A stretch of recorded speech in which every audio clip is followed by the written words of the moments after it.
maghihina tayo ng buhok. Ayan.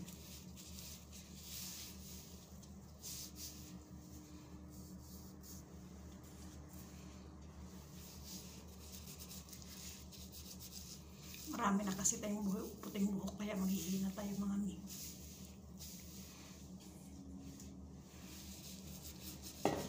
Hina pang kulay sa buhok to eh, dito sa kanila. Pag naghina yung amo ko, kasama din ako.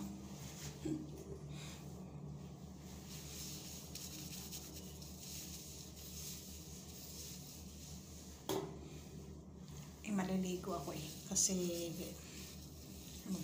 galing ako naglinis doon sa labas.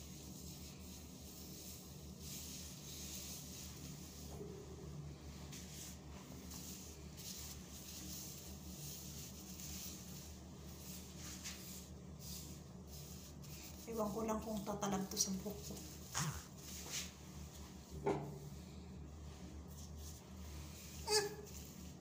Napunta pa sa mukha kong tumulo.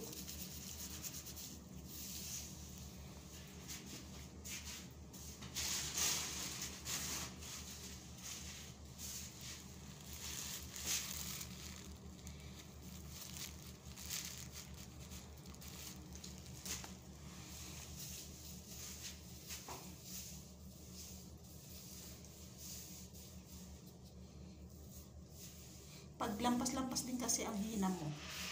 Oh, mula di agtang. Agtang talaga. Mamumulad kasi.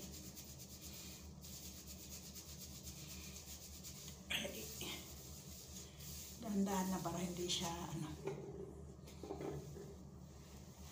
para hindi siya tutulo sa buhok ay sa noo mo, sa mukha mo.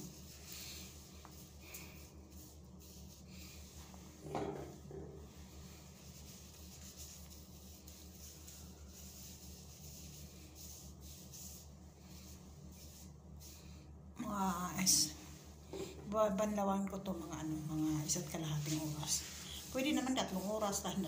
Depende lang kung ilang oras mo siya banlawan. Ako kasi magluluto pa ako eh. Babad ko muna mga nito sa sa ulo ko. Ayan.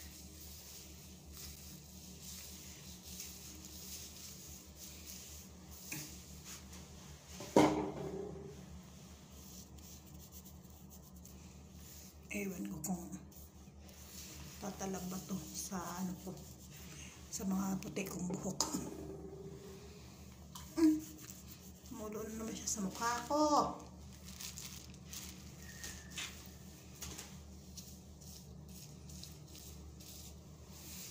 Sa itaas pala may salamin to dito kaya doon ako sa taas nakatingin kasi para ba nakita ko yung mga puti kong buhok ba.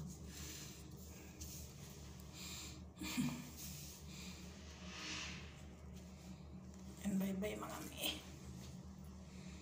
Ayan, ganyan lang siya. Kung gusto mo namang lahatin, pwede. Ako kasi dito lang may mga puti ko eh. Yan. So, ganito lang.